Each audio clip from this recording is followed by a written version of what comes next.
Eu tenho certeza que o maior mistério da vida é de onde viemos e para onde vamos.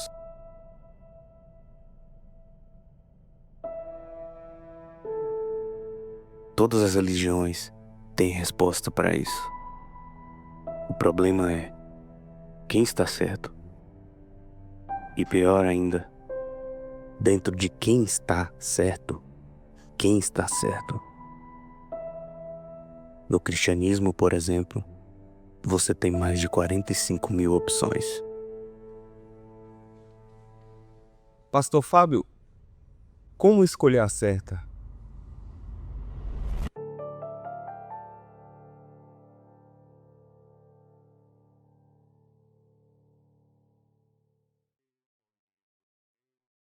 Tudo bem, sou o pastor Fábio, da Primeira Igreja Batista de Catiba. Estamos aqui há quase 15 anos nesse ministério e é um prazer falar contigo essa tarde. Meu nome é Hannah Muniz e eu fui coordenadora do grupo de jovens da Igreja Católica de 2017 a meados de 2021. Eu sou o pastor Fidel Silva, eh, sou pastor local da Assembleia de Deus Missão aqui em Cacilândia. Não sou pastor presidente, sou pastor local, como eu falei. Aqui é uma congregação pertencente ao campo de Itambé. Itambé é a sede, aqui é uma congregação. Os princípios que a gente usa são princípios bíblicos. Então, se você for falar de igreja hoje, cada um vai querer defender a sua. Então, para que não haja divergência no entendimento, para que não haja conflito entre doutrinas e entre igrejas, a gente vai para os princípios bíblicos, né? Toda igreja que tiver princípios bíblicos que combata o pecado e fala de santidade, essa é a igreja que você pode ir. Eu acho que não é uma questão de escolher certa ou errada. Eu acho que religião, a gente precisa entender a diferença de religião e igreja e religiosidade e espiritualidade. A gente tem que ter muito em consideração também aquilo que nos faz bem. E nos fazer bem não é fazer tudo o que está ao nosso alcance. A Igreja Católica ela tem mais de 2000 anos, né, de existência, historicamente falando. Então, é uma questão de que, para mim, ser parte da religião católica é o meu correto, é o meu certo. Então, eu acho que as pessoas elas têm que levar isso em consideração antes de até quererem brigar e se ofenderem com relação a isso. Óbvio, eu vivo a religião católica e, para mim, é a religião mais correta a ser seguida. Mas eu não estou dizendo por aí que quem é de outra religião vai ser condenado ou algo nesse sentido, que a gente vê bastante por aí isso realmente acontecendo.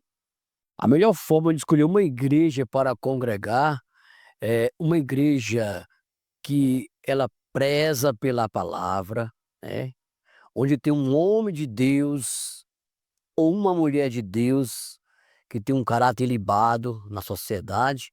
E o melhor, né, que rege a igreja sob doutrina bíblica. Quando eu falo de doutrina, eu não falo de uso e costume. Eu falo de doutrina bíblica, que é aquele ensinamento versado dentro da palavra. Então, a igreja que tem essas características aí, eu creio que é uma igreja que está bem próxima do céu. Jesus é Deus dentro da Igreja Católica, né, é o Filho de Deus, né. A gente costuma dizer que é o Filho unigênito do Pai. Então a Igreja Católica na Igreja Católica existe a Trindade Santa, que é Pai, Filho e Espírito Santo. Então Deus é tudo dentro da Igreja Católica e isso se concretiza dentro da própria missa. A missa para a Igreja Católica é a representação do maior sacrifício divino, que foi a morte de Jesus. Então, a gente vive Jesus todos os dias, mas principalmente dentro da missa. O ato da missa para a gente é esse processo de vivência aí do maior sacrifício que foi feito por nós. Tanto aqui na igreja quanto fora e em qualquer religião, se não for chamado Filho de Deus e também o próprio Deus encarnado, tá errado, né? Porque a Bíblia diz que ele e o Pai são um, né? Ele é o Verbo se fez carne, habitou entre nós, e tudo que a gente lê na palavra de Deus, ele se coloca como Filho de Deus encarnado, nos levando a entender que ele é 100% Deus e também 100% homem, né? Jesus, para a igreja Assembleia de Deus, ele é o que ele é na Bíblia. E a Bíblia nos mostra que Jesus ele é Deus. João capítulo 1, versículo 1 fala: no princípio era o Verbo, e o Verbo estava com Deus, e o Verbo era Deus, né? No original grego não fala um Deus, né? E o Verbo era Deus, Logos, né? Logos Theos, a palavra.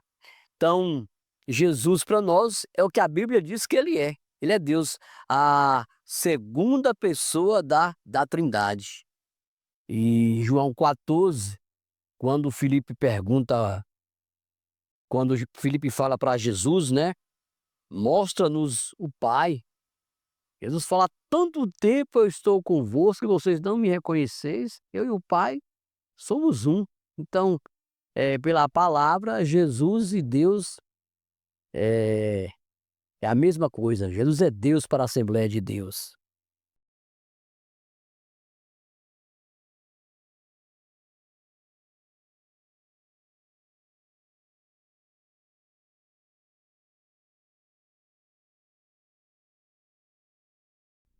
As testemunhas de Jeová acreditam em Jesus? Sim, nós acreditamos em Jesus, que disse: eu sou o caminho e a verdade e a vida. Ninguém vem ao Pai senão por mim. João 14, 6. Temos fé de que Jesus deixou o céu para vir à terra e sacrificar sua vida humana perfeita para nos resgatar. Sua morte e ressurreição abriram caminho para que pessoas que exercem fé nele recebam a vida eterna. Também acreditamos que Jesus já está governando como Rei do reino celestial de Deus, que em breve trará paz à terra inteira. Mas, ao mesmo tempo, acreditamos no que Jesus disse: o Pai é maior do que eu. João 14, 28. Por isso, não adoramos a Jesus, nem acreditamos que ele é o Deus Todo-Poderoso. Maria, aqui na igreja, ela é o que a Bíblia mostra que ela é também, né? Maria é uma mulher crente, santa, agraciada. Eu vou conjecturar, eu costumo dizer que Maria ela inaugurou a graça, porque foi a primeira pessoa no Novo Testamento a ser chamada de cheia de graça. Então, agora tem um detalhe bíblico. Maria não é a mãe de Deus. Ela é a mãe de Jesus humano. Uma vez que teologicamente e biblicamente, Jesus ele tem duas naturezas. Ele é 100% homem e 100% Deus. Aí como entende-se isso? Ela não pode ser a mãe divina de Jesus, porque eu acabei de dizer que no princípio era o Verbo. Então, lá em João 17, Jesus fala na oração, orando pelos discípulos, Jesus fala aqui para o Pai que ele tinha uma glória com o Pai antes que o mundo existisse. Então, se ele existe antes que o mundo existisse, então Maria não pode ser a mãe dele como Deus. Então, ela é a mãe de Jesus humano. Eu brinco que nos meus ensinamentos nesta igreja, quando na escola bíblica, nos cursos de ensino, talvez alguém vai ver, nunca ouviu falar isso. Jesus é o único filho mais velho do que sua mãe. E é o único filho que também criou sua mãe. Então Maria é a mãe de Jesus humano, não a mãe de Jesus Deus. E é uma serva de Deus que merece ser respeitada, admirada, não idolatrada e nem adorada. Maria foi uma mulher, como outra qualquer, porém recebeu um grande privilégio de ser escolhida para gerar o Salvador do mundo, né? O salmista diz que em pecado ele foi concebido, né? Que em pecado ele foi gerado. Então Maria, como qualquer outra mulher, também era pecadora. Uma pecadora salva, porém pecadora. Então, nós consideramos Maria, sabemos biblicamente que foi aquela que gerou o Filho de Deus, foi aquela que gerou o Salvador do mundo. E se nós queremos obedecer a Maria, não tem problema nenhum, desde que a gente obedeça o princípio que ela diz: fazei tudo que ele disser. Então, quando Maria orienta a fazer tudo que Jesus disse, nós entendemos também que se nós queremos seguir ou obedecer a Maria, nós devemos seguir e obedecer unicamente ao seu Filho, o Salvador do mundo, Jesus Cristo, né? Eu vou falar isso, eu acho que isso pode gerar uma certa polêmica. Porque esses dias eu estava, conversando, inclusive, com o meu namorado, que ele não é religioso. Então, por incrível que pareça, eu vivo dentro da igreja católica, mas tudo para ele é um processo muito novo. Então, assim, explicar a religião para ele é muito engraçado. Então, ele explicar até essa situação, desse questionamento com relação a Maria em si, é bem engraçado para mim e já é uma coisa que vem fazendo parte do meu dia a dia. Então, assim, esses dias eu estava brincando e imaginando, tipo, será que Deus seria tão maluco, louco, de entregar o que a gente fala, né, para nós cristãos, que Jesus ele é o Filho de Deus, entregar o filho dele na mão de qualquer pessoa, ele não faria isso. Isso seria chamar Deus de louco, e Deus não é louco, né. Então, Maria, ela sim, a gente acredita na virgindade de Maria, e a gente acredita sim que ela é mãe de Jesus, e a gente chama ela de mãe de Deus justamente porque a Igreja Católica acredita na Trindade Santa, que é um Deus uno. Então, por isso que nós falamos mãe de Deus, que isso é um processo que muita gente também confunde. E é importante a gente deixar muito bem claro que dentro da Igreja Católica não há adoração à Virgem Maria. A gente, óbvio, que respeita ela pela pessoa dela, justamente porque quem primeiro honrou a Virgem Maria foi o próprio Deus, entregando para ela o seu filho.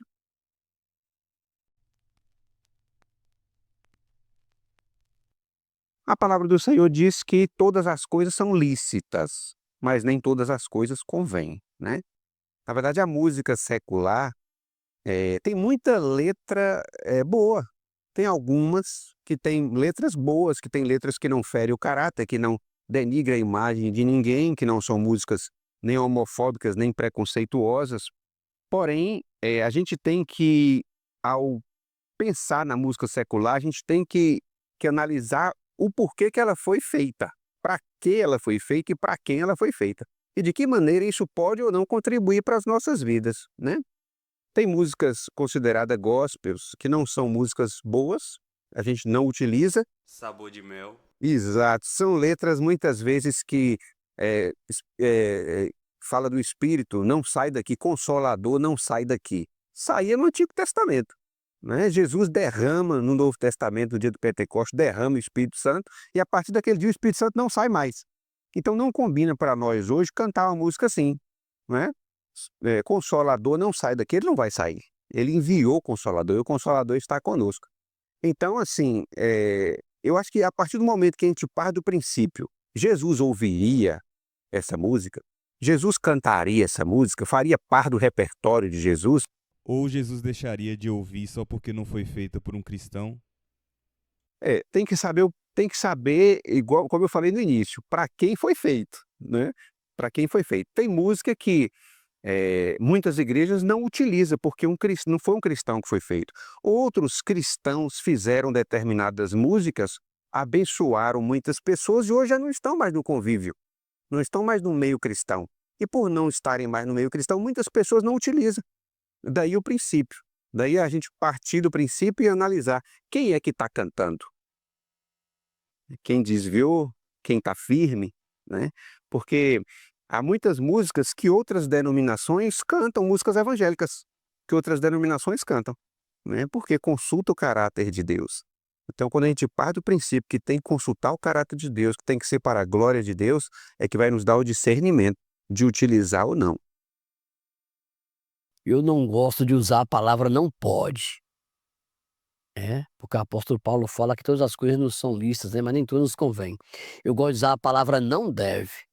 Uma vez que fala que a música é secular, secular é mundo, né? Música do mundo. Então, se é do mundo, não convém ao crente.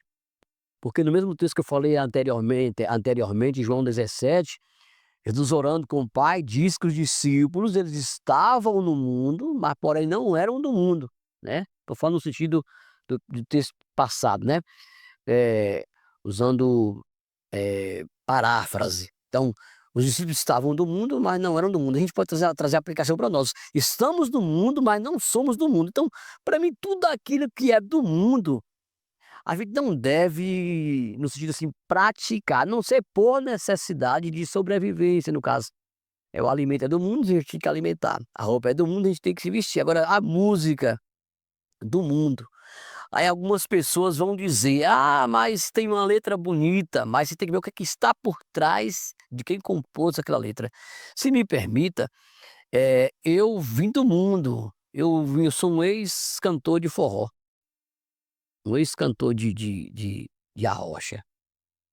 E eu vi muita coisa pesada, né, nesse meio aí, e não vou generalizar isso aí, mas a maioria desses cantores bonzinhos que traz uma imagem positiva, eles fizeram um pacto para poder estourar, para poder fazer sucesso, para poder pegar a mulher, vender disco. E aí meu medo é isso, o crente ouvir uma música dessa aí, porque tem uma história boa, passa aquela melodia gostosa, e aí ele acabar sendo envolvido nisso aí, e ele traz maldição na sua vida, e pode se esfriar, né? Porque a música também alimenta a alma. Quando se escuta uma música mundana, você tende a pender para aquele lado secular, esfriar e deixar de ouvir a música cristã. Nós temos tanta música boa, eu até brinco com os jovens, quem gosta de forró tem forró gospel, quem gosta de arrocha tem arrocha gospel, quem gosta de pagode tem pagode gospel, quem gosta de samba tem samba gospel, quem gosta de internacional tem internacional gospel. Então, escuta o que nós temos, né? De que parar para ouvir música secular. Olha, dentro da igreja católica num todo, eu acho que eu posso falar por todos os católicos, quer dizer, por 90% dos católicos, é que as pessoas, elas têm uma mania de serem ou 8 ou 80. E eu não vejo dessa forma, assim como muitos também vão concordar comigo, de que as coisas elas não precisam ser dessa forma, sabe. Jesus, ele também pregava amor, então ele falava de amor, ele também pregava amizade, então ele falava de amizade.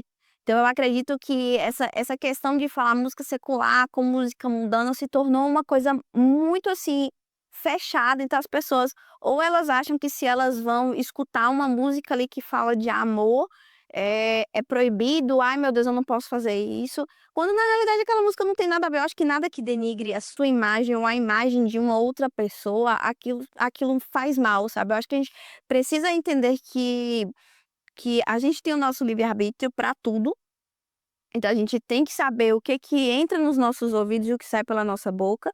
Então eu acho que não é uma questão de: "Ah, eu só preciso entoar e cantar músicas da igreja". Eu também vivo no mundo, eu não só vivo dentro de uma religião. Então, de certa forma, eu acho que é muito importante a gente ter outros processos de música, e existem vários músicos que fazem músicas de outros ritmos e que são de dentro da igreja, que são muito religiosos, então eu acho que isso não tem nada a ver, e as pessoas elas não precisam ser 100, não precisam ser 8 ou 80, elas precisam entender que existe um equilíbrio para tudo na vida.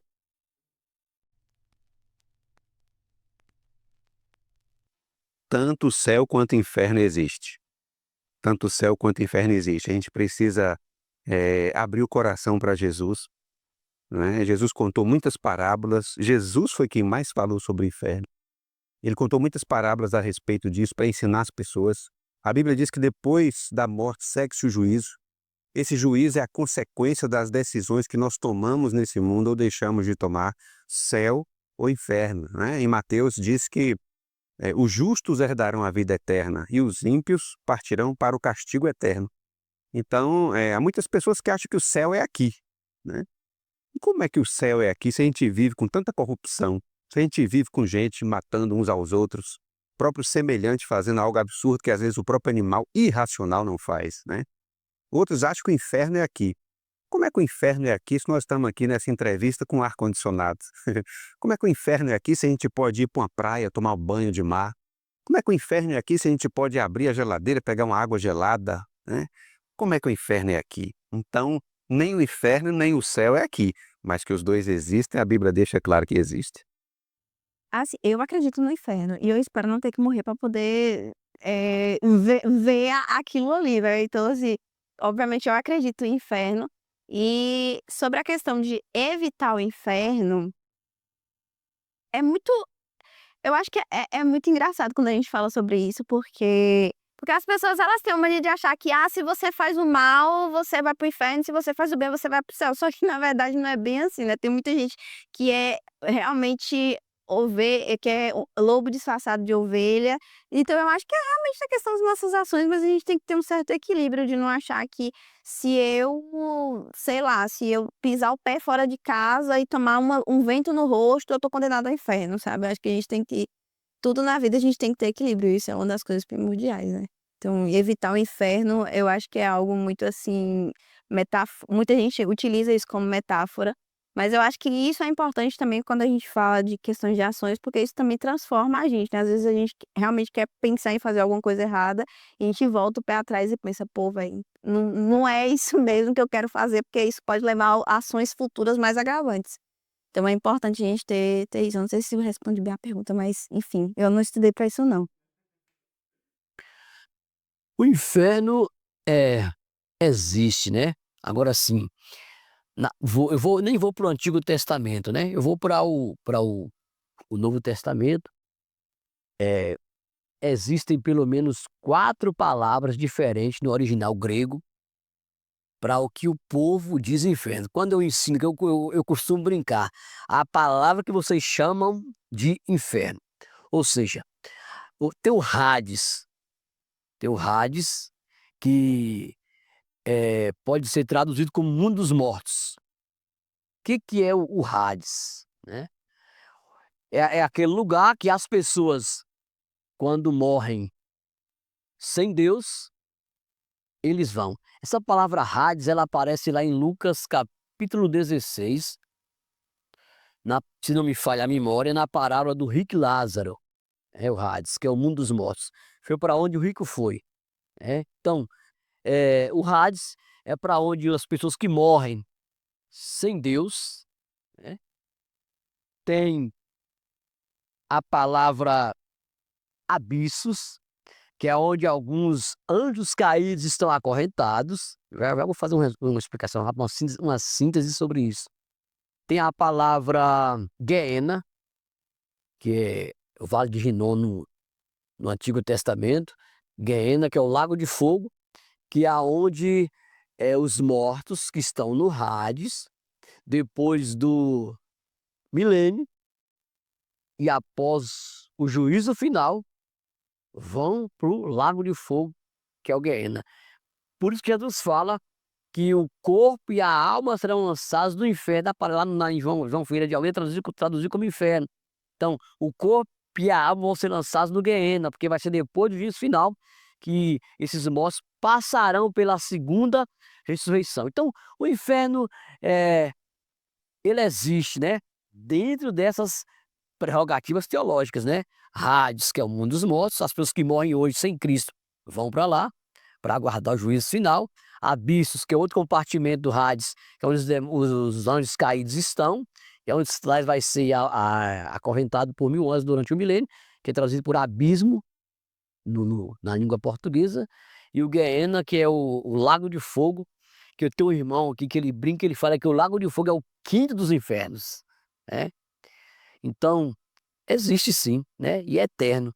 Rapidinho aqui, para eu poder finalizar, em Marcos capítulo 9, rapidinho para poder finalizar essa parte do inferno, para mostrar biblicamente que ele existe. Em Marcos capítulo 9, a partir do versículo 43: "E se a tua mão te escandalizar, corta-a. Melhor é para ti entrares na vida aleijado do que, tendo 2 mãos, ires para o inferno, para o fogo que nunca se apaga." No versículo 44 ele fala: "Onde o bicho não morre e o fogo nunca se apaga." A palavra que é original no grego é Geena, que é o lago de fogo, ou seja, fogo eterno.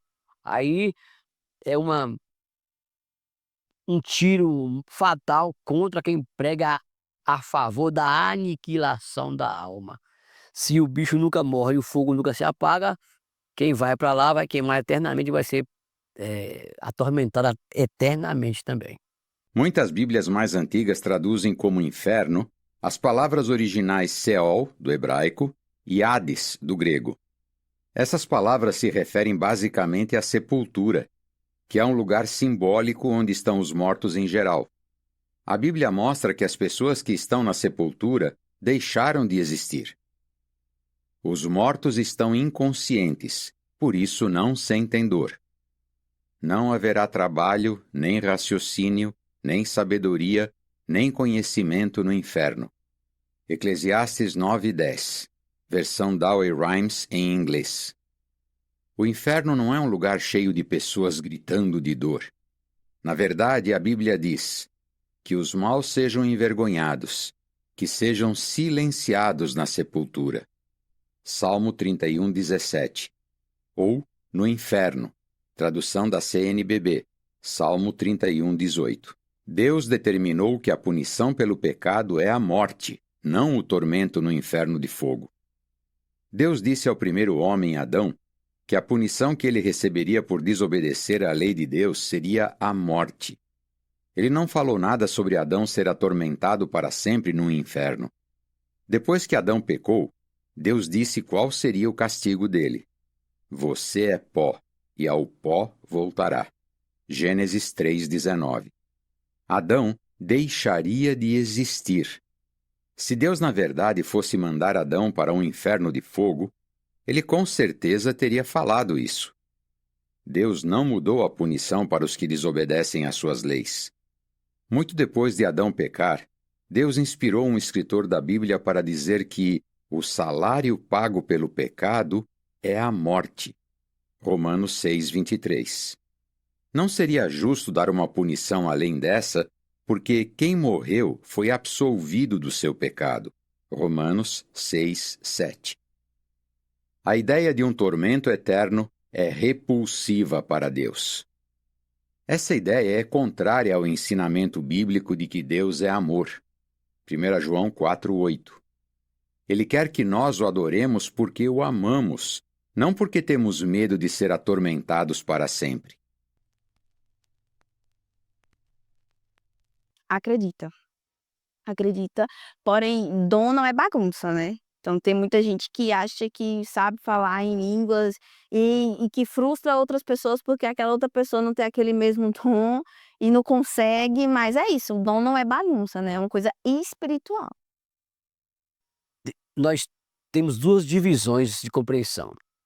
Lá em Atos capítulo 2, não são línguas estranhas, entre aspas, não aparece lá no original assim, línguas estranhas, né? Aparece a palavra glossas, que é línguas do grego.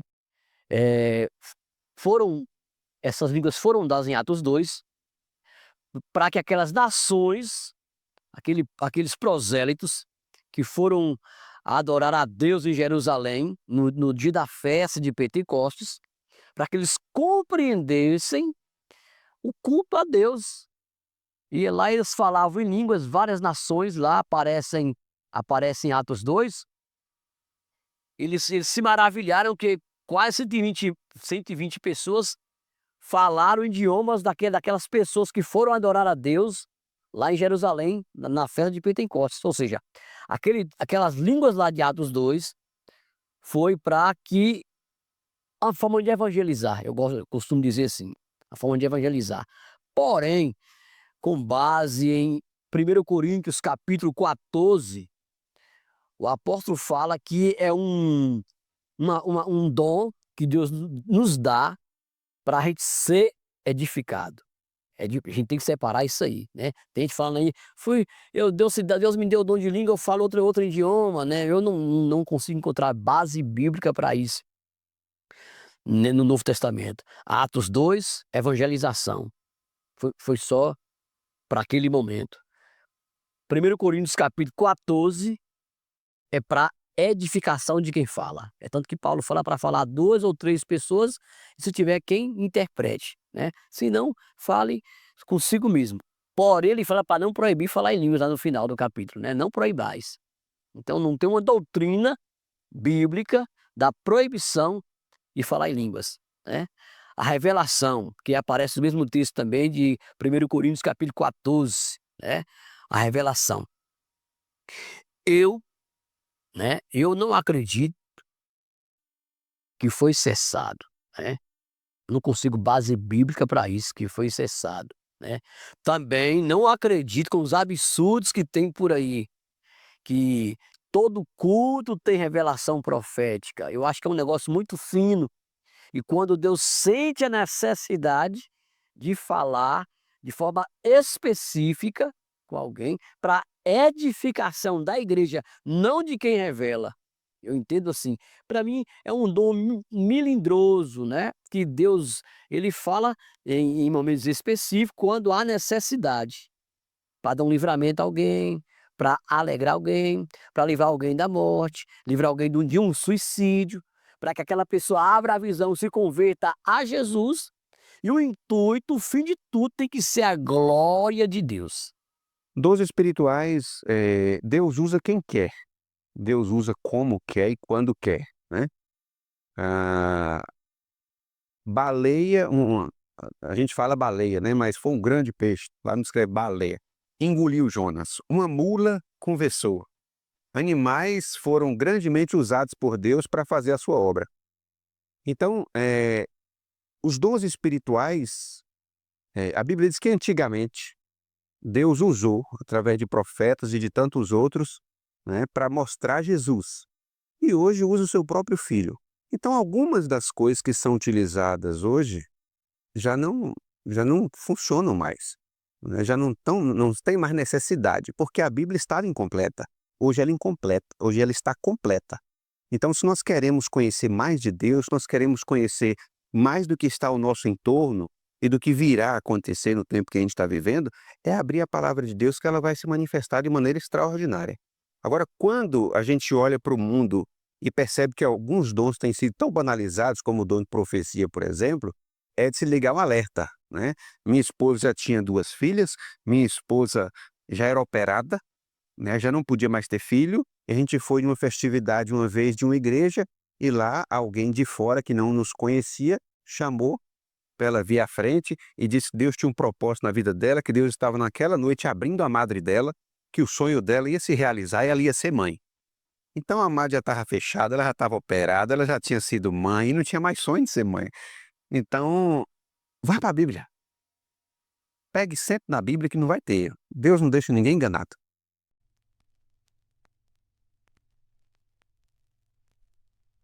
Porque não é sobre Jesus, é sobre homens, né? E homens têm esses problemas quando não concordam.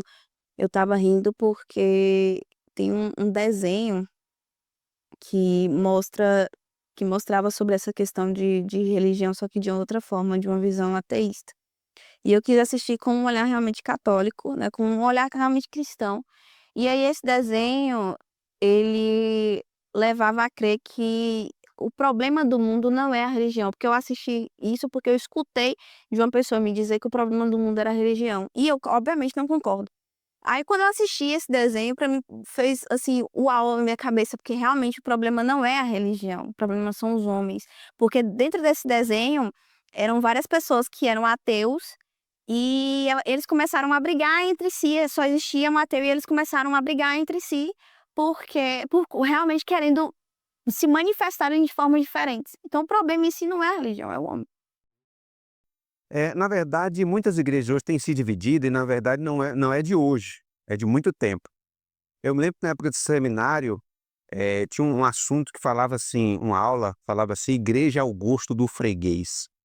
A partir do momento que a gente sai dos ensinamentos da palavra, sai da vontade de agradar a Deus e pretende agradar o homem, a gente começa a deturpar os ensinamentos do Senhor.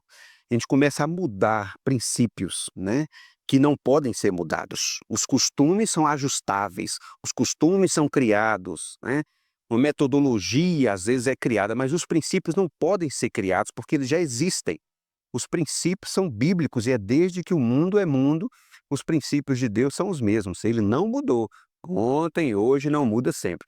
Então, a partir do momento que eu chego em uma igreja e tem algo que não me agrada, eu parto para uma igreja que me oferece algo que eu busquei naquela e eu não encontrei.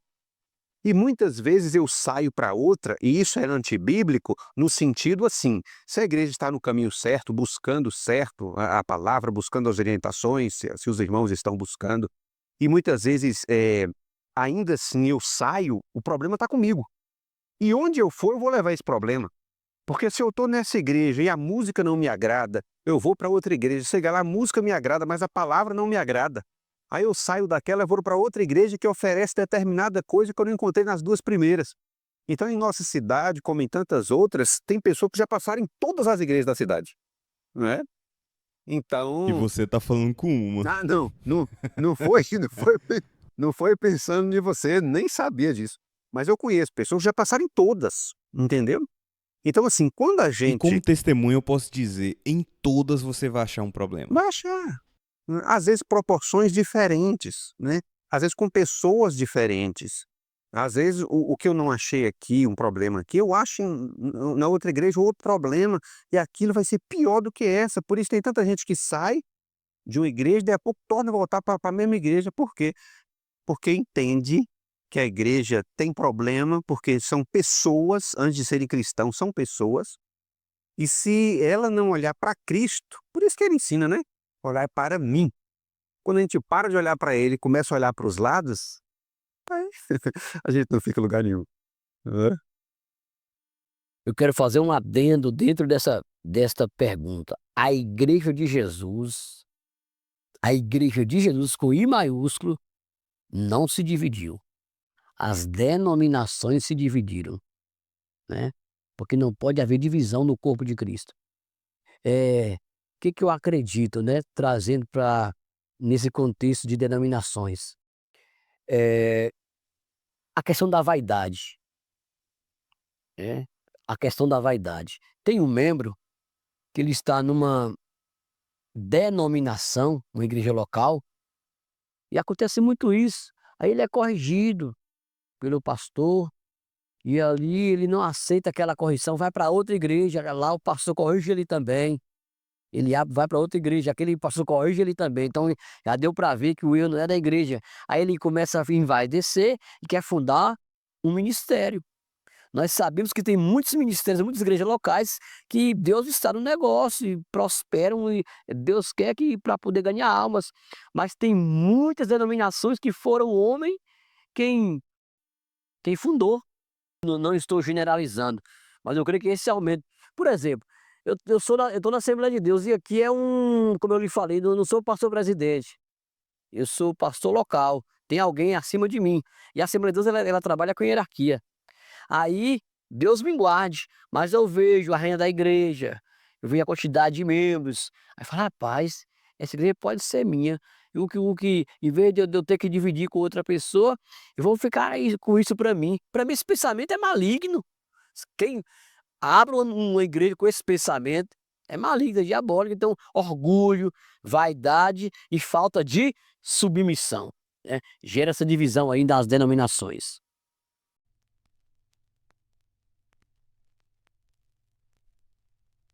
Já passou tão rápido, tão bom o papo.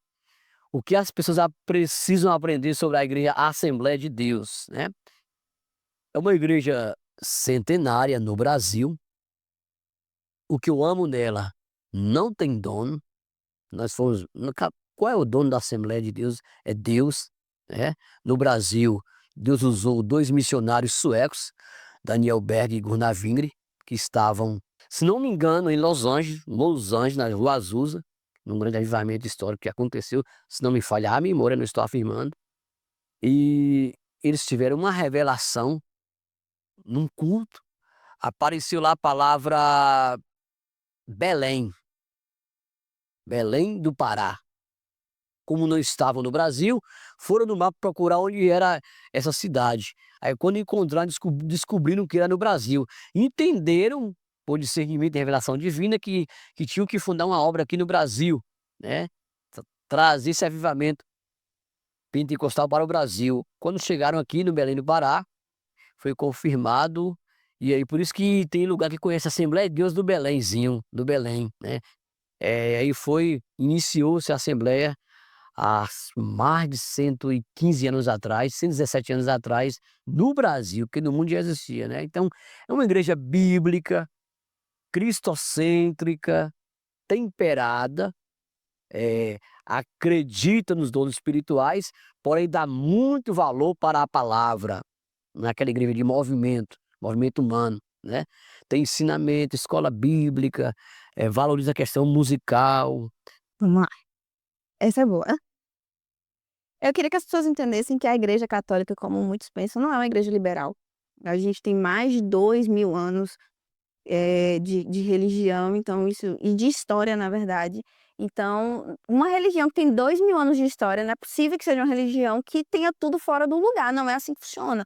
Então, a gente tem a gente tem gerência, a gente tem dogmas, a Igreja Católica tem o Catecismo da Igreja, que tem todas os nossos nomes. Infelizmente, tem muitos católicos que são de IBGE, que acham que não precisam ir à missa dominical, só que desconhecendo que um dos primeiros mandamentos da igreja, eu falo da igreja, tá? Um dos primeiros mandamentos da igreja é guardar domingos e festas, ou seja, um domingo, ir para a igreja, ir para a Santa Missa, é algo que deveria, no mínimo, ser obrigatório para um católico. E também tem uns que acham que só ir à igreja domingo basta, né? Que não tem outras responsabilidades, não tem responsabilidade com o próximo. Então, eu queria muito que as pessoas entendessem esse ponto de que a Igreja Católica não é uma igreja liberal, como todo mundo pensa, mas é uma igreja que é mãe que acolhe. Então, assim, eu vejo a Igreja Católica como uma igreja mãe mesmo, que acolhe o filho, né? Então, eu acho que o recado que eu queria deixar era justamente esse, sobre as pessoas que acham que na Igreja Católica tudo se pode. E, na verdade, não é assim. Eu não gosto muito de falar da igreja dos outros, né? Eu comento até com os irmãos, porque nós estamos vivendo aqui. Nós sabemos da nossa igreja, nós sabemos dos princípios, nós sabemos o que é que nós defendemos, o que é que nós acreditamos. Eh, mas há muitas pessoas, até evangélicas mesmo, de outras denominações, que acham que os batistas às vezes são primos, não são irmãos. E pelo batista às vezes usar um short, usar uma camiseta, até olham com cara feia. A Bíblia fala sobre decência e ordem, quer em sua veste, quer em suas palavras, em suas amizades, no lugar que você anda, com o que você fala. 1 Coríntios 14:40, faça-se tudo com decência e ordem. Então, nós temos que entender que as igrejas são diferentes, não é? Porque elas têm muitas vezes costumes diferentes, elas têm usos diferentes de roupa, de uns usam maquiagem, outros não usa brinco, outros. Então, determinadas roupas, umas usam, outras não usam. Mas sobre a nossa igreja, era importante entender assim, que o nosso desejo era que entendesse assim, nós partimos sempre do princípio bíblico, né? Tudo que a Bíblia ensina, minimamente falando, a gente tenta fazer, né? A gente erra, a gente falha, a gente derrapa, né? Nós somos falhos, estamos num processo de mudança, num processo de santificação. Mas que olhassem para nós e entendessem que muitas coisas que vêm diferentes são usos e costumes, que a gente está buscando a palavra de Deus, a santidade de Deus e levando, né, o evangelho que salva, que cura, que liberta. Então, que olhem para nós, para os batistas, que olhem para nós, para os, vamos colocar um pouco mais tradicionais, e entenda que Jesus Cristo é o mesmo ontem, hoje e eternamente. E quando a gente segue e o serve, nós estamos no caminho certo.